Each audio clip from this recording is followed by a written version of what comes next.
Hello and welcome to another Wednesday Securities Lending Live with Pierpoint. If you're interested in securities lending, repo, and collateral management, then this is the place for you. Today we've got a great show. We've got really another show of two halves. In the first half, we're going to be speaking with Guido Stroemer, who is the co-founder and CEO of HQLAx, another one of the technology firms that is trying to change and influence the future of the business. And so after the first half, we'll then move on to shareholder rights and other issues with respect to securities finance generally. So without further ado, I will ask John and Guido to introduce themselves, but don't forget, this is live. So the whole reason that we're doing this live is so that you can give us your thoughts, views, suggestions, and questions. We want this to be interactive, even though we are on camera and you're in the audience. So you didn't have to shave this morning like I did. But let's start with where are you watching from? Type it in. We usually get quite a global cast attending this, either live or in the replay afterwards. So now maybe if I can ask Guido, maybe I can ask you to introduce yourself, please. Sure, Roy. Thank you very much for inviting me to the show. Much appreciated. So my name is Guido Stroemer. I am, as Roy mentioned, the co-founder and CEO of a startup called HQLAx. Prior to founding this company over 4 years ago now, I spent the majority of my career at UBS, over 18 years at UBS, in various securities lending, repo, secured funding roles. Most recently, I was in a treasury function responsible for firm-wide secured funding, particularly as it related to the management of key reg ratios like LCR, NSFR, and also intraday liquidity metrics. And as a result of some of the underlying challenges that I experienced in managing bank balance sheets and really specifically getting the right collateral to the right place at the right time, I endeavored to launch this startup, HQLAx, which is really predicated on enabling group treasury functions to more optimally rebalance their balance sheets to get the right collateral to the right place at the right time. It's all about being at the right place in the right time. So thanks for that, Guido, and you've given us quite a lot to get started with there. But now the brains behind the Pierpoint organization, John, if you can introduce yourself. He only ever says that in public, by the way. Good morning, John Arnesen. For those who don't know me, I'm the consultancy lead for Pierpoint. Prior to that, I'd spent the majority of my career running various agency lending businesses for a number of institutions. Guido, I have to say that in your introduction there, you touched on something that I've heard a lot lately, that in your experience in looking at how things functioned, it led you to realize how either dysfunctional some aspects are or how they create friction, which obviously led you to think about HQLAx. Right. Yeah. So let's get into that in just a second. But first, I want to say hello to our first commentators. So we've already had comments from the audience, which I haven't overlaid onto the screen while you guys were introducing yourselves. So first in was Nick from Dublin. Thanks very much. Continuing in the D series, we have Graham calling in from Dubai, enjoying the sunshine. But Graham, for once, we actually have had a sunshine in the UK ourselves. So I'm not as jealous as I would normally be, but always. Me neither. And of course, apologies for any mispronunciation, but Dr. Surabhi Dixit from India, thanks very much for joining us. And I'm not certain whether this is Nick again, because it just says LinkedIn user, but we either have one or two people watching us from Dublin. In either case, we love you dearly. If my eyes shoot all over the place, it's because I'm looking at screens here, there, and everywhere. So apologies. And now let's get to it. Guido, as John said, you kind of gave us some food for thought there as to a little bit of the genesis of HQLAx. I'm wondering if maybe you can take us into a little bit more detail. Oh, hold on a sec. Hold on a sec. There we Okay. go. Try that again. Can you hear me? Yeah. Yep. Oh, good. Roy, I believe on a previous panel that you moderated, we touched upon some of the key requirements from a group treasury function in terms of balance sheet management, and again, getting the right piece of collateral to the right place at the right time. And there are really three main themes that group treasurers focus on or need to focus on. One is to get a real-time view of the balance sheet. Another is to optimize the balance sheet, so to optimally match sources and uses of collateral. And the third is collateral mobility. I would argue that the ordering of those three functions should be rearranged, actually, where yes, it certainly makes sense to begin with a real-time view of the balance sheet, which then, in my view, needs to be overlaid with a view around the mobility of that balance sheet, i.e. which assets can actually be moved from one legal entity to another. And then third, you optimize around that combined view, the combined real-time view of movable assets on your balance sheet to then optimally rebalance the balance sheet to match sources and uses of the underlying collateral.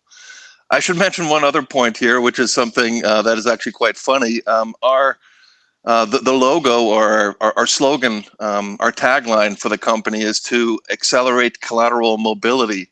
And upon further reflection, I think we should actually rename that tagline to accelerating or improving, let's say, collateral utility, because we are in fact not moving collateral around. We're just improving the utility of the collateral whilst it remains stationary. And that's really the key value proposition of our platform, which enables participants to transfer ownership of assets, in our case, securities, without the operational requirement to move those securities from one settlement account to another. And our initial use case really focuses very squarely on liquidity management, specifically LCR management, but more and more so, we're also focusing on very short-term liquidity management in terms of intraday liquidity and also intraday credit. So when we talk about credit, we're really talking more about collateral management than liquidity management. Our initial focus really is on liquidity management, but more and more so, we are receiving input and feedback from some of our existing clients and also clients that are considering onboarding to our platform to expand our product offering to encompass using the platform not only for liquidity management with legal title transfer, but also to facilitate margin pledge transactions, particularly in light of UMR phases 5 and 6 coming upon us very soon. So Guido, if I could ask, you mentioned the fundamental point of this is that it allows for the lack of transfer of assets that normally happens in a repo transaction or in a sec lending transaction. But is the underlying collateral really staying in the account of the giver or the receiver, or is there some movement somewhere, and then the tokenization is the representation of the actual transaction? Could you just make that a little bit clearer? Yeah, sure. So I should specify that there is some movement of securities within a custody location. So within the home custodian, if you will, of the collateral giver, securities still need to be moved from what's typically called the firm long box into a series of segregated accounts within that custodial or tri-party environment. And upon the securities having been moved into a segregated account, there's a validation process that occurs where our operating model via our trusted third party, a Deutsche Börse entity located in Luxembourg, verifies the inventory in the account itself, and then a collateralization status is sent to our digital collateral registry, from which we are then able to transfer the ownership of the securities within that account atomically from one market participant on our platform to another. And I should mention also, we talk a lot about technology and the underlying operational improvements that the technology can provide, but a key requirement, and really one area where we've invested significant resourcing, time and money, is on the legal construct. So the legal construct that underpins our operating model is one based in Luxembourg. It's called the commissionaire structure. And we've worked extensively with legal counsel to ensure that the operating model that we built is 100%, or that market participants can be 100% certain that at any given time, the owner of a basket of securities is known without doubt. And that needs to obviously hold true during business as usual times, but it must also uphold or be upheld when you have things like defaults and liquidations in the system. So I think the synchronization, as I call it, between the legal and the tech construct to create operational benefits is really paramount, I think, for many of the DLT solutions that are developing in the ecosystem today. Thanks for that, Guido. I think you've given us about sort of 17 subtopics in that. Sorry about that. Yeah, I'm excited about this, and the passion, I guess, rings true. Once you invite me to your show, anything can happen, Roy. And it's live, so anything can happen in the next 30 minutes. Listen, I'll come back to a few of those things, because what I want to do is kind of really break it down into four different parts. One is, again, give us a use case for what people are trying to solve. And then we can look at what the actual process is, the technical aspect, and then the legal aspect. So if we just approach it in those four different pieces, I think that will help people get sort of more bite-sized pieces, and also help on replays if people want to go back for it. But before we do that, I want to say hello to some more of our viewers here. And I just realized, Olena, that I am never certain whether it's Olena or Olena or neither of those. So next time, send me a message with the proper pronunciation for that. But always our visitor from furthest away. So thanks very much. Ludmila, I was missing you because you're normally in sort of first or second. So we have another viewer from Dublin, and again, apologies for any mispronunciation here. Khadija from Paris, thanks very much for watching. And in addition to those four pieces that I broke down, Guido, there's also a question from Graham, which says, what's the tax angle here when people are participating from different locations? Like, is there any kind of tax implication with respect to, and I think that's probably such a fundamental question that maybe, in fact, what we'll actually do is start from that. But for some reason, everyone in Dublin, no one's working in Dublin today. They're all watching this show, which I consider to be work because you're learning. So it's not like you're actually skipping anything out. But Anthony, thanks very much for joining us from Dublin as well. So Guido, maybe just quickly address the tax issues. Yeah, sure. So I can't say that I'm a tax expert, Roy, but maybe I can start with this describing the custody locations that are either already connected to our platform or are connecting to our platform. So we currently have Clearstream, Euroclear, and JP Morgan connected as tri-party agents. Bank of New York and BNP are connecting later this year, also as tri-party agents, and then Citi is connecting as a custodian. And our main focus point really is on improving collateral mobility or collateral utility by enabling the movement or the ownership transfers of securities sitting in those 6 locations.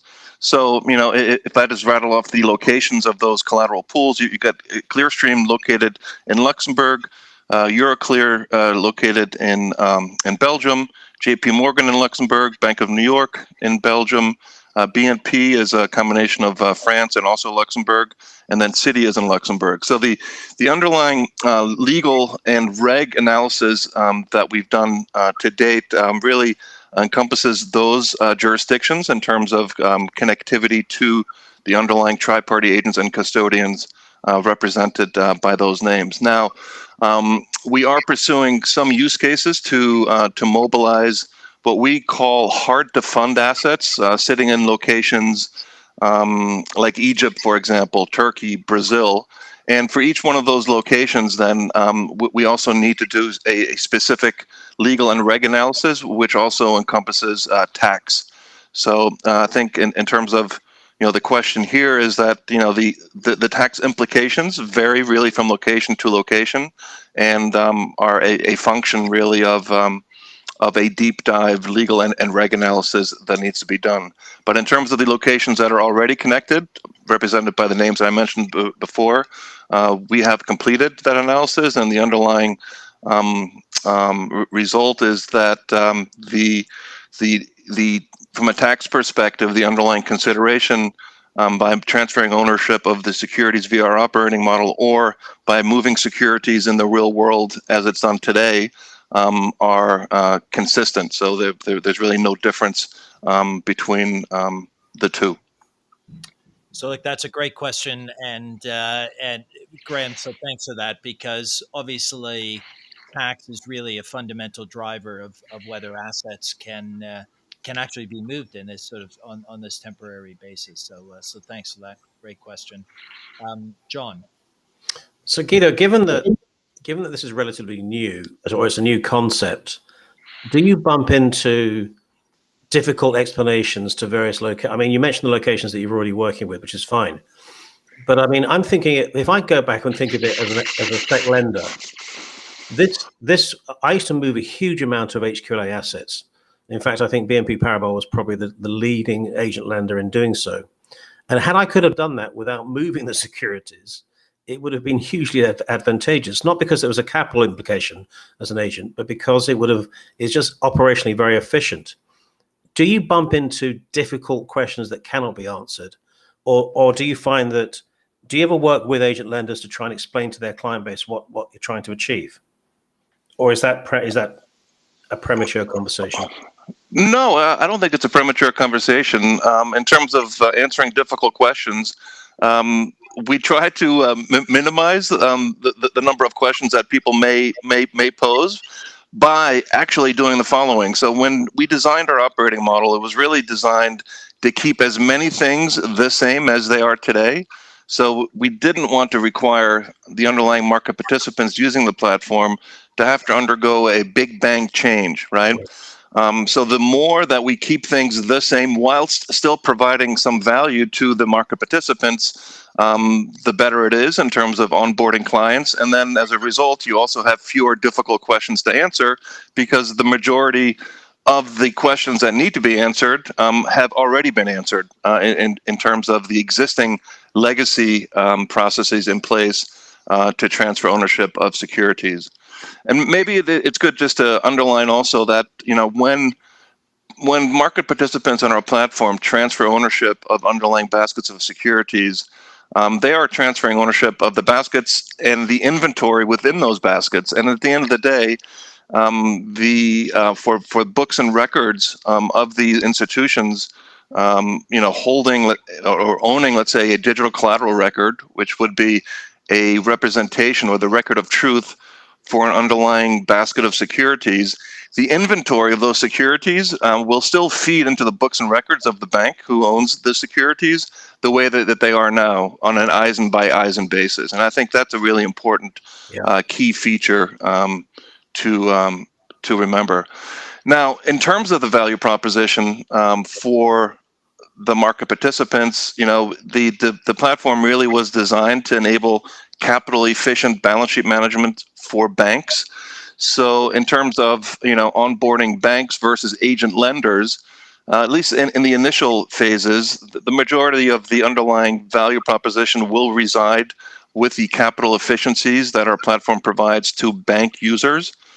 And at least in the initial stages, the value proposition for the agent lenders can be characterized as, i.e., being the lender of choice, enabling the lender to, to ideally lend more securities out because the product offering is more capital efficient for the bank borrowers, and also potentially to get those securities out, at a better spread. But longer term, we are also, I would say in the early stages of this, but we're beginning to analyze a potential medium to longer term value proposition for agent lenders and the underlying beneficial owners for whom the agent lenders lend. Lend. Okay, sorry, that was a overuse of the word.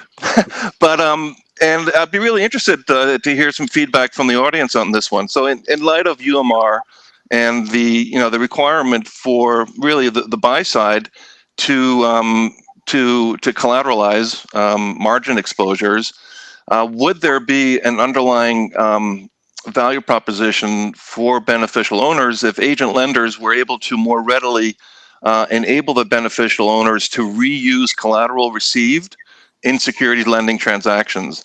Because that, in fact, is something that our platform could, help facilitate in the future. I.e., if an agent lender is lending a portfolio of HQLA securities via our platform in digital collateral record format versus receiving collateral in a digital collateral record format, those DCRs that the beneficial owner has taken ownership of could potentially then be pledged into onward margin requirements to satisfy UMR requirements. And that pledge activity could again be facilitated by the agent lender who in the first instance facilitated the lending of the HQLA, but then in the second instance, it could help facilitate on an agency basis to pledge the collateral received to onward pledge requirements. So Guido, I've kind of paraphrased that question into the comments. So if that's the question, so what you're really saying is, so the challenge, I guess, is twofold. So number one, agent lenders need to be able to access securities in the event of a counterparty default, but on the basis that the assets are immobilized effectively and also able to be reused without losing control of the assets necessarily. Would it be a benefit to investors to be able to redeploy those assets elsewhere? Is that your question? Correct. Yep. So thank you. Thank you very much, Roy. And so everyone in the audience, really interested in your thoughts. I think at the end, that's really the nub of the question here in terms of an immediate sort of potential use case. And I guess, Guido, you're looking for feedback on that just to kind of give you input onto your own thinking and approach. I mean, historically, it's a change in the thinking because historically, beneficial owners have never reused the collateral. Although I say never, they have absolutely every right to do so. If you actually read the contract, it is their assets and they can do anything they like with it, which is if I remember, I won't tell you the story now, but in 2015, the G30 came to, there was a meeting at the FCA in London, which a number of us attended. And they were very happy with the fact that we never reuse collateral in agency lending or securities lending transactions until one of our colleagues said, well, we don't, but they could. And then an hour later, we got through that. They were very paranoid about reuse of collateral, which is why the repo guys had a much harder time. But I think you make a very good point in that it is the collateral of the beneficial owner. And if it's being represented digitally to support margin requirements, it's their collateral at the time. It will require a little bit more sophistication, but in theory, it's actually using collateral in a very efficient manner. And I think it might have some teeth. Guido, before you answer that, let me just add that anyone that has contracts, you really should read the fine print of the contracts because I think you find that might vary by participant. So always have a look at your contracts before you take any action. And Guido, so as Graham says, rehypothecation, if that's a word, was always a no-no from a lender's perspective. So that's the challenge, right? So rehypothecation, there's a practical and then there's a legal aspect to it, and those might be the same or they might be different. So maybe Guido, over to you. Yeah, no, I completely agree. And here again, you've got the kind of the Venn diagram, if you will, of legal analysis, reg analysis, operational analysis, and then also technology or technological analysis. And you need to find the sweet spot between all of those in order for a specific use case to work. Thanks, Simon. I'm just going to remind everyone that's watching, like Graham, jump in with questions. Guido's going to be with us for another 4 or 5 minutes, and then we'll be saying goodbye because he is so busy that there's actually customers to serve and problems to solve. So he'll be leaving us in a few minutes. So drop any questions in. John, I don't know if you wanted to. So Guido, I don't know if you want to comment on this, but could you put it into some perspective as to current activity, number of participants, and either volumes that are going through at the moment? Or you don't have to answer that question. I can ask another one. Yeah. So look, I'll be quite transparent. We currently have 3 institutions onboarded to our platform. Those are UBS, Credit Suisse, and Commerzbank. And as it stands right now, our volumes on the platform are quite low because we need some critical mass, and we are in the process of onboarding a handful of other clients, and we're also quite busy in terms of connecting Bank of New York, BNP, and Citi, in addition to JP Morgan, Euroclear, and Clearstream. So we're still in the nascent, I would say, phase of our development. And we do expect the tipping point, though, to be reached towards, as we encroach on Q3 and Q4 of this year. One of the things that came up last week or a couple of weeks ago was that we were talking about DLT actually in general, and someone made the comment that, look, in the securities finance industry, the use of the idea of a wholesale shift towards using a DLT type of platform for the industry can only be led by the custody world adopting the same. And so in some ways, I can see you as a precursor to the fact that eventually, if everyone can get their heads around this, the movement of securities can actually be kind of done away with, and everything can be represented simply by tokenization. Would you say that was true? You might be on mute, or somebody's muted you. It's probably Roy. There we go. So look, our initial operating model does not cater for securities themselves to be represented on ledger. And that really was by design to enable us to provide value in the short to medium term, without having the heavy lift of custodians and tri-party agents representing movements of securities on a ledger itself. Now, will that happen in the future? I believe yes, and I think there'll be a number of different considerations to look at in terms of bringing securities on ledgers. First of all, will they be issued directly on ledgers, so will they be native assets, or will they be somehow recorded on a ledger whilst also being alive in the real world? And then what are some of the impacts on on throughput capabilities of the technology itself? To be able to to withstand very, very high volumes and low value transactions in terms of trade count. So I think those are all things that need to be analyzed in due course. But I personally do believe that will happen. It just may not happen in the very short term. I tend to agree. Thanks. Guido, listen, thanks very much. If I could just ask you to leave us with maybe one thought. If over the next, 6 months, 9 months, 12 months, you wanted to share with people the one thing that you're working on, or what your one focus is, what would that be?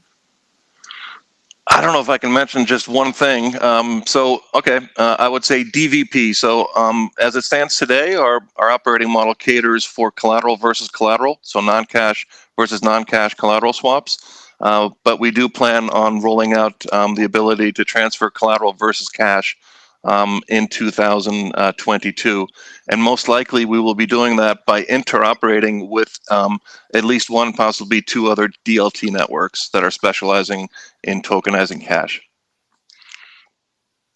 Okay. Well, listen, actually, I'll give you one last look because I forgot to switch the screen, so that was you. So Guido, listen, thank you very much. I know John and I are looking forward to it. Appreciate you joining us the second time around, and you got your time in. All the best, and thanks very much. And great questions from the audience. So thanks, Guido. And we'll now move to the second half. Thanks very much. Thank you very much, Roy and John. Much appreciated. Take care. Great. So there goes Guido, and we're now into part two. As I said before, if you like the show, give us a like or a thumbs up or whatever it is on the platform that you're watching us on. We're on YouTube, Facebook, and of course, LinkedIn, which sometimes seems like my second home. Thanks very much for the LinkedIn user that has given us a question on AMC and GameStop. Just a very quick thing before we get into the second half, I'll address that. So the question asked is, do we have any views on AMC and GME, and do hedge funds deliberately naked short sell? Well, first of all, it's a great question, timely question as always. AMC's had another run, and even GME is the highest it's been in a while. And look, if we address the naked short selling question first, that's illegal. So if there is anyone that's actually doing that, they better hope that they don't get caught, because that's wrong in just about every developed market. Do we have any thoughts about it? Yeah, I wrote a 5,000 word, 3-piece blog post that's available on Global Investor ISF for free. So you can go there. And if you want to know about how it's possible to have more than 100% of the available shares on loan, we did an animation which is available on that. So it's bit.ly, and it's PFC, Pierpoint Financial Consulting, PFC, the GameStop ticker, GME, and 140, because that's the percentage it hit. So have a look at that video. But look, fundamentally, the business is one of supply and demand. In my view, I have less of a view on AMC, but GME was definitely overtraded, overshorted. There's enough information in the public domain that people could spot the fact that it was ripe for a short squeeze. That short squeeze happened. We had sort of record trading volume, really, in not only in equities, but also in options related activity. And I think people outside of the center of the business really made the connection between stock activity and options activity for the first time, really with the meme stocks. So look, I think there's been a fundamental change there. But at the end of the day, Melvin and others overtraded, got caught out, lost money, and it's that's the way the system's supposed to work. But no doubt there'll be change. John, if you want to add anything to that. No, I think you're right, Roy. I mean, you wrote extensively about this. I think to some extent we will see something out of perhaps the SEC in terms of this, and in the form of some type of future regulation, although it may not be directly associated with retail activity.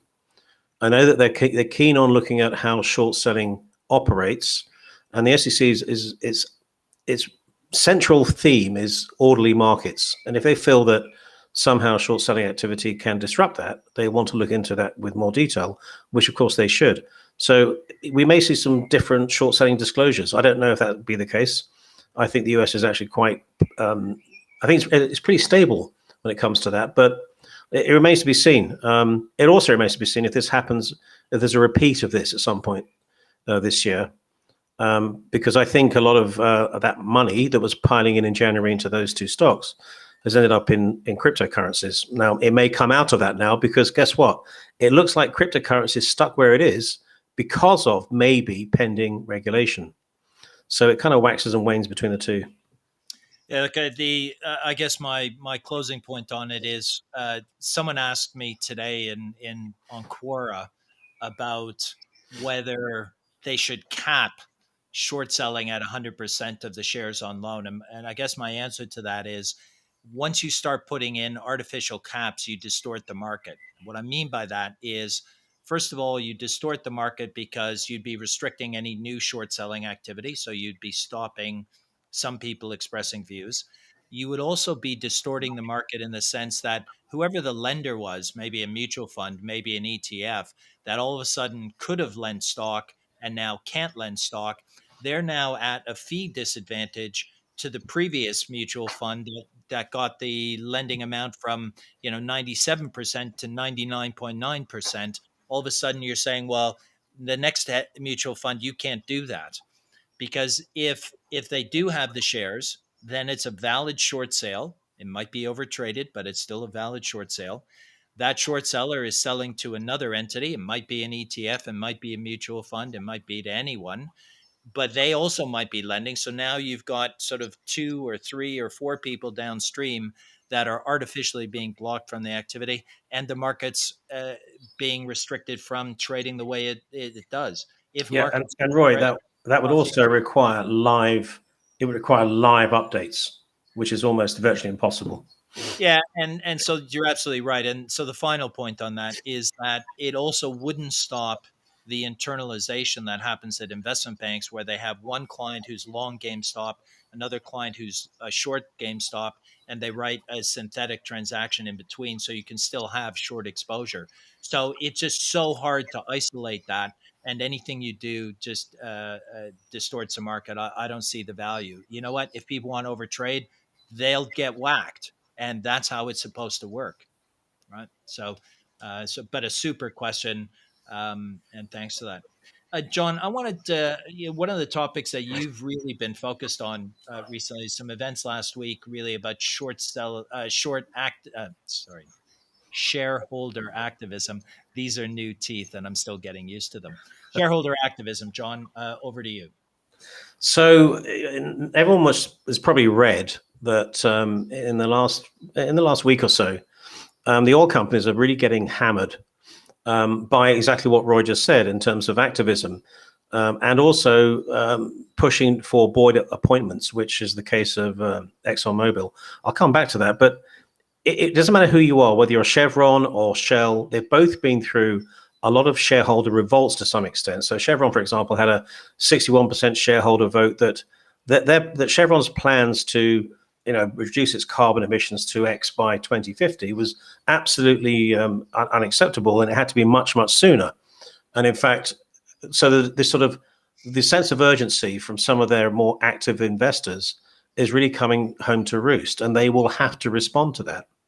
And then if you move on to Shell, now Shell is a very interesting story, because you will have read of what happened in the Dutch courts last week. But essentially, in 2019, there was a group led by a number of Greenpeace activists and Friends of the Earth in the Netherlands.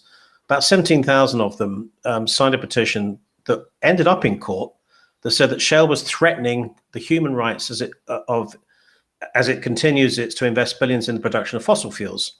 Now, the fact that ended up in court was pretty interesting stuff, because here you have a court order for Royal Dutch Shell to meet its 2019 emissions by 2030, which is a 45% reduction. So obviously they will appeal, and I think they'll be very unsuccessful in doing so. So now you have legally appointed orders to these large companies that they will do certain things by a certain time, and if they don't, I don't know what that's going to mean, but I assume it ends up in some kind of fine.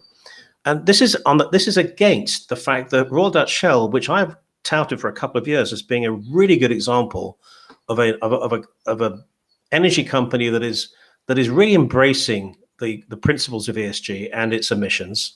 They in the past they had linked executive pay to emissions targets, which is, that's pretty tough if you miss it by a couple. But the fact is, they'd already laid out the fact that they were going to reduce their emissions by 6% in 23, 20% by 2030, and 45% by 2035. And now it's turned around that the court said, no, you'll do all of that by 2030. And you can imagine this will follow suit, because the most litigious of any of the countries we deal with obviously is the US. And I think they'll be looking at this with real interest as to what might happen there. Then the other thing that's happening with Shell is that countries that are approved that grant their offshore drilling rights are now being sued by investors or individuals. In Guyana, they have an offshore. The Guyanese government granted them an offshore license, which is now being so they're now being sued by a couple of Guyanese. One is a lecturer at he's a president of the anti-corruption organization institute in Guyana. But they claim that basically that allowing this to happen is affecting the health and the environment of Guyana in general. Now that might end up being successful as well. So whichever way you turn, production is probably going to be new drilling sites, and exploration is probably going to end up being difficult to continue. But I think that leads to some interesting things about the share price in general going forward. The one that Roy referred to in terms of the most activism we've seen is obviously Exxon. And you'll know that 2 board seats were won last week by Engine Number One, which is a great title for a company. I thought it came from Snowpiercer, but it's much older than that. So essentially what happened is that it's a pretty small group of investors. They only own 55 million of the stock, which represents 0.002. And yet in their campaign to lay out what they think the future of the company should look like and how it needs to transition away, they attracted some of the largest shareholders in Exxon. For example, the Norwegian pension fund voted with them, which is why these 2 individuals managed to get onto the board. Now, 2 out of 12 board members, it doesn't matter. It's a start, and it's a start of the fact that these companies, I should back up slightly. You think this is activism because of climate initiatives, and it is, but you have to bear in mind that these investors are saying, no, we like this company. We want to directly be involved in its future direction. We're not doing this for altruistic reasons. We're doing it because we want the company to be successful, which I personally think is the right way to go about applying ESG factors at the coalface, as it were. That's a bad example, because it means they're working within the boards to direct directors in certain ways to change, to at least up their game, and also to lead the company away from what it's doing at the moment. You can't. What I never fail to kind of smirk at in this is that I don't know if any of you read my blog a couple of weeks ago, but we are not weaning ourselves off oil anytime in our future. We hope to reduce its impact, and maybe some technology will allow for that to happen. But what they're really asking for is to try and reduce our reliance on these fossil fuels, but also for these companies to take a much longer term view as to, I will not be allowed to produce this in the future. So how can I use my infrastructure to produce something else which is more beneficial to society and the climate as a whole? And that's where this is heading. Now, if you don't allow oil companies to open up new fields, and if you apply these methods to reduce oil production, oil consumption, eventually you're going to end up with a lack of supply. And what happens when you have a lack of supply is that the share price is going to go through the roof, and we'll all end up paying £10 a litre of petrol. But that's a secondary issue here. But so there's a lot of things going on in the obvious companies that are the biggest polluters. And I have to say that, we talk about ExxonMobil, it's 1/10 of the size of Saudi Aramco. So that's a whole nother story. Because if you're going to make this thing be paid attention to around the world, I have to ask the question, are other nations going to look at this in the same vein that perhaps the Dutch did, which are, probably far more environmentally conscious than they are in other parts of the world? So that's where we are. Roy, its implications to sec lending, over to you. Well, look, thanks for that, John.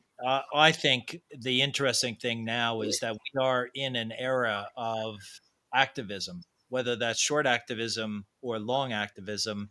I think it's really a fundamental change, right? People are being pressured or have realized it's in their self-interest to become more engaged in pushing what used to be big companies that wouldn't even pay attention to small investors. And 55 million in Exxon is, in terms of value, as you say, kind of practically irrelevant, frankly, right? It doesn't really make a difference to me.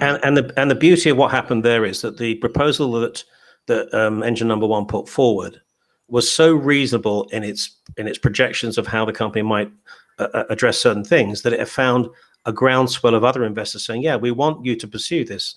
And that's how they got it through. Now, you have to come with a pretty decent proposal.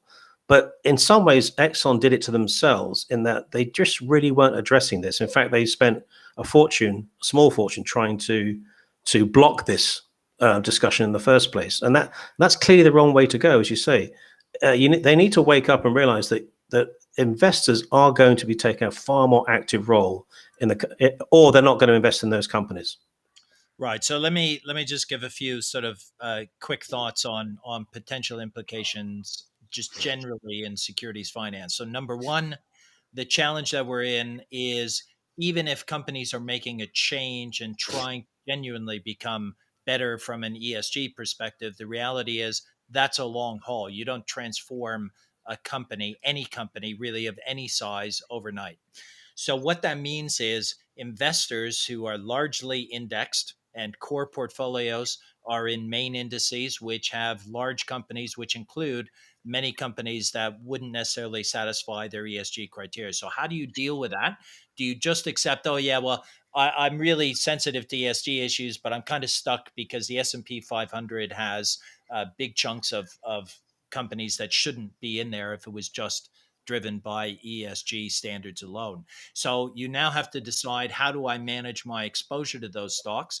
Do I actually tell my portfolio managers you can't buy it? And then how do you deal with indexation, which is obviously a huge proportion of the overall market? So that's number one. Number two, do you then take the view that I will find a way to offset that? Maybe, I was talking to a hedge fund manager a couple of weeks ago who runs carbon neutral and carbon negative funds. So you could, in theory, invest in one of these funds that has a negative exposure and offset that against your ESG wallet, I guess, if you want to call it that. You could have more activist activity where you're actually joining in with an activist campaign targeting these companies.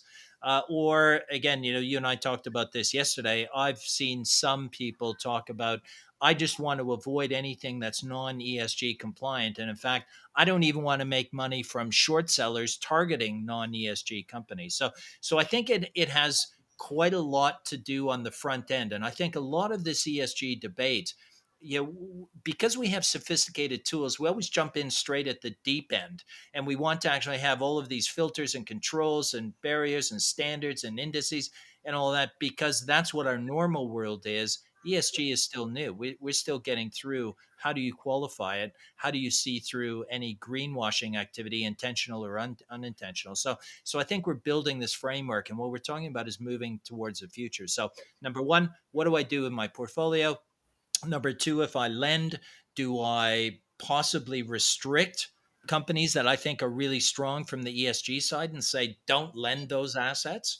I think, that could be one solution, although, that brings its own complexities and challenges and again, artificially distorts a market. Number three, do I want to track the data of short sold non-ESG compliant companies and see whether people are targeting those, and will that shape the future construction of my portfolio? So all of these things I think are in the mix. More practically, how do I vote shares so that I can participate in the Exxon vote? What's happening with my shares to make certain I have governance policies in place to manage that? And then finally, maybe, what am I willing to take as collateral? If I'm not willing to take a stock or a bond uh, as an investment on the front end from an issuer because they don't hit my criteria, why would I be okay with taking ownership of that as collateral for a securities lending transaction? Because I own it in exactly the same way, although maybe only on a temporary basis. So I think there's lots of questions there, and I think activism, I think, will shape our future. probably as much as maybe the ETF agenda has over the last 20 years. But again, the same thing, the ETF community we're in today is not what ETFs were 20 years ago. And ESG today is not what ESG will be in 3 years from now, 5 years from now. But this is the stage of laying the foundation. So Roy, you mentioned the construct of indices, and obviously the fund managers are wedded to tracking those. But do you see that there will be a slow shift away from traditional indices into more ESG type indices as they develop as a natural course? Well, that's a good question. About 18 months ago, I think it was that I heard Debbie Fuhrer, who is the ETF guru of gurus, talking about Europe trying to take a lead in ESG regulation and the potential then for politicians really driving the fact that at some point in the future, it's possible that main indices would require a certain level of compliance for ESG. And therefore, you might have portfolio construction impacted by politics on this issue. And so, look, I have no idea whether that will happen or not, but Debbie's always on top of things. So I think it might have an impact on it, and that will dictate the pace. But I also look at the Vice stocks of the past, because I was around when Vice stocks first became a thing to cover. And what happened? A lot of those companies who found it a little bit more difficult and then a lot more difficult to get investment, they found other ways of dealing with it. Sometimes expanding their product range and their investments in other products. Sometimes just lifting the dividend to make it such a high yielding stock that people couldn't not hold it. And then you get back to the thing I've quoted often with Warren Buffett, who said, look, I get paid to make profits for people through their investments. If they want to take those profits and then do something that satisfies their ESG requirements, that's great. But that's not my job. That's their choice. So I think we're more likely to have a bifurcation of views where it's essential and fundamental, and people who say, well, yeah, I'll do that on a personal basis, but my portfolio is there to make money. But of course, in the Dutch example, here we have litigation against a company that is going to be forced into doing something. And if that prevails, or if that becomes more widely used as a way to force change, I'm personally not sure that's a good outcome. Right, and I'll leave it at that because only time will tell. Listen, John, you mentioned this topic because it's something that is very near and dear to your heart and something you cover. One of the places that you actually cover it is in the daily news stories in the Pierpoint Alpha community.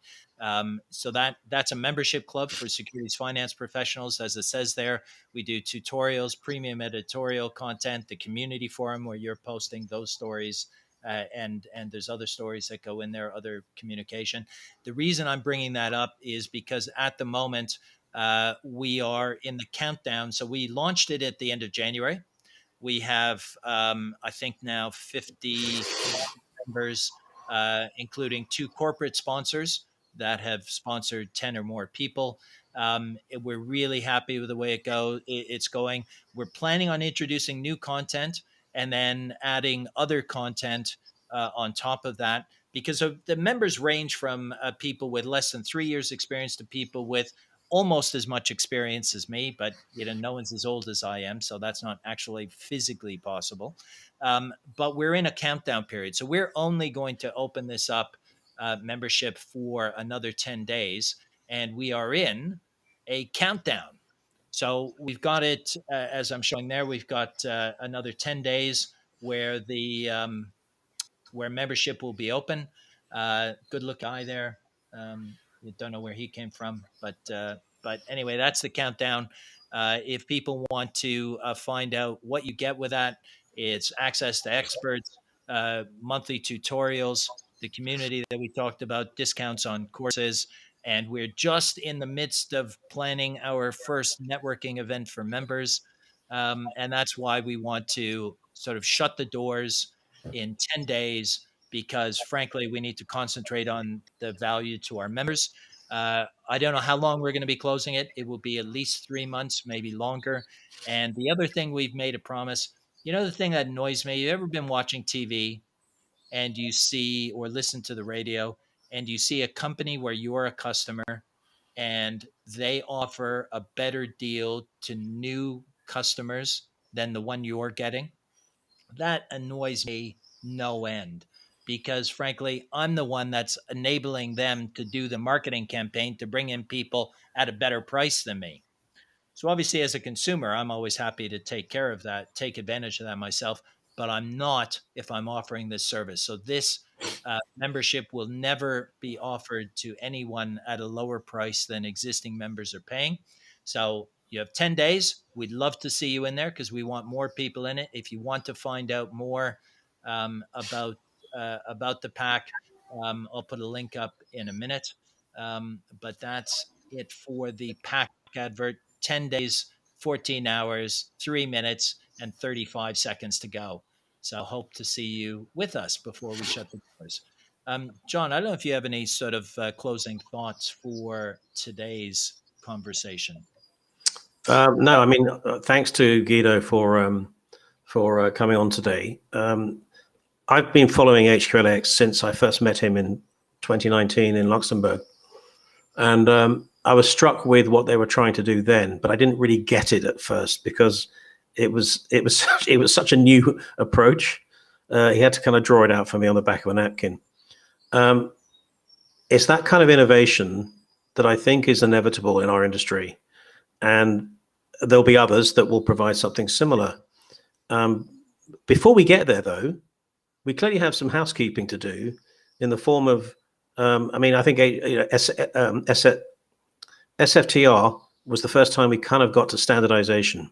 And I know that Andy Dyson and crew at Isla have been banging on about CDM, which is an absolute precursor to going to the next stage at some point in the future. So I'm interested in technology in the way we can apply it to our industry, because there are so many aspects where you could find a use for something much better than we're doing today.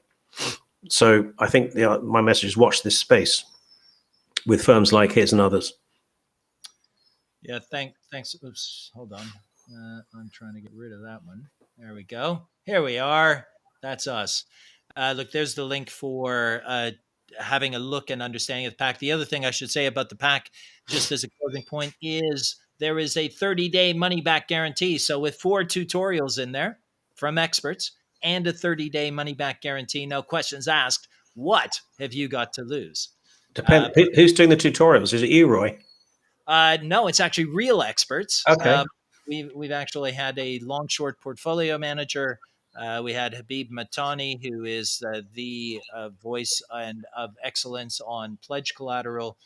We had Ali Kazemi, a recognized expert on tax, leading us through taxation, and CumX. We had a great discussion on that one. And last week, we had a fantastic tutorial from Andrew Jameson on ETFs and securities finance. So, and that happens every month. People, we bring experts in every month for the benefit of members. So, thanks for asking that question, John. We wanted HQLAx on the show a few weeks ago with the people from ShareGain and Connection Markets. They're all great examples of firms that are coming in, looking at the market, where they have expertise that they can bring and help make markets better. There is no one size fits all, and we've always said that.